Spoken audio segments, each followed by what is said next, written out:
안녕하십니까. 갤라호른입니다. 갤라호른은 트레이더의 눈으로 시장을 바라보며 투자자 여러분들이 시장에 대한 이해와 통찰력을 갖는데 도움을 드리고자 합니다.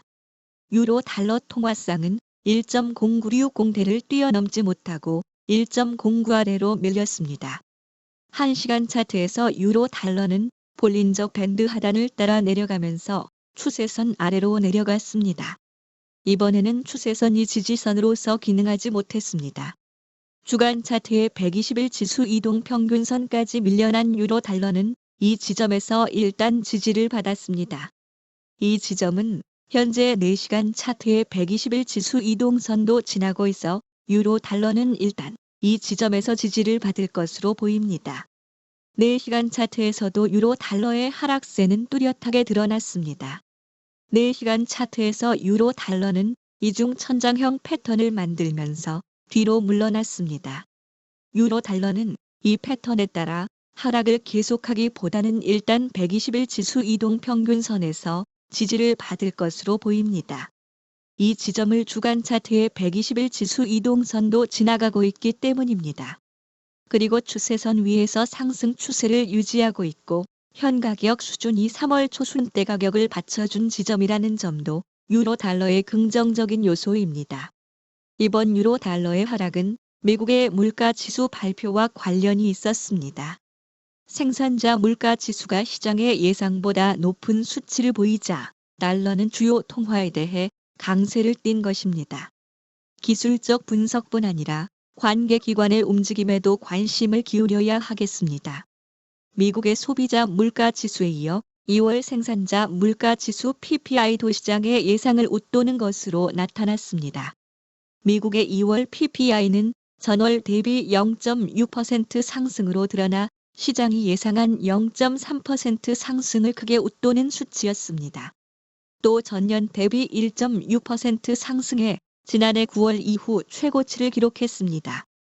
이에 따라 오는 6월 미 연방준비제도 연준의 기준 금리 인하에 대한 기대도 낮아지고 있습니다. 지난해 미 연준은 점도표를 통해 올해 기준 금리를 3차례 인하할 것임을 시사한 바 있습니다. 하지만 여전히 인플레이션 압력이 높은 것으로 드러나면서 연준의 기준 금리 인하 전망에 먹구름이 끼고 있는 형편입니다. 시카고 상품 거래소의 패드워치 툴에 따르면 시장은 오는 6월 FOMC에서 미 기준 금리가 처음으로 인하될 가능성을 57.3%로 보고 있는데 CPI가 공개되기 전 70%대에서 많이 낮아진 값입니다. CPI가 공개된 직후에는 67.4%였습니다. 여전히 잡히지 않는 물가 때문에 시장에서는 연준이 기준금리를 3차례가 아닌 2차례만 인하할지 모른다는 전망이 나오기 시작했습니다. 자산운용사인 토우스의 CEO 겸 포트폴리오 매니저인 필 토우스는 시장은 지난 2년 반 동안 연준의 긴축 의지를 과소평가해왔다고 지적했습니다. 그는 오히려 연준이 다시 금리를 인상할 수 있음을 고려해야 한다고 말했습니다. 하지만 모건 스탠리 이트레이트의 크리스 라키는 고물가 고착화가 반드시 과열을 의미하지는 않는다고 평가했습니다.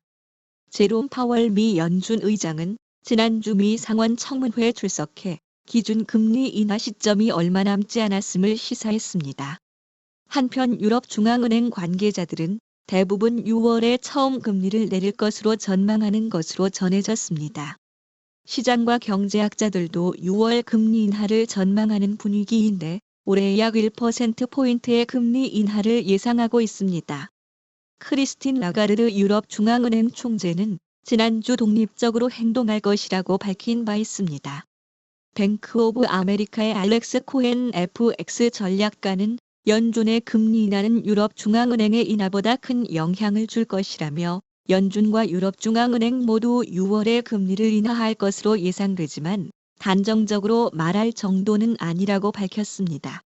갤라호른에서 제공하는 보고서는 참고용으로만 활용해 주실 것을 말씀드리며 투자에 대한 책임은 전적으로 투자자 자신에게 있다는 점을 유념하시기 바랍니다.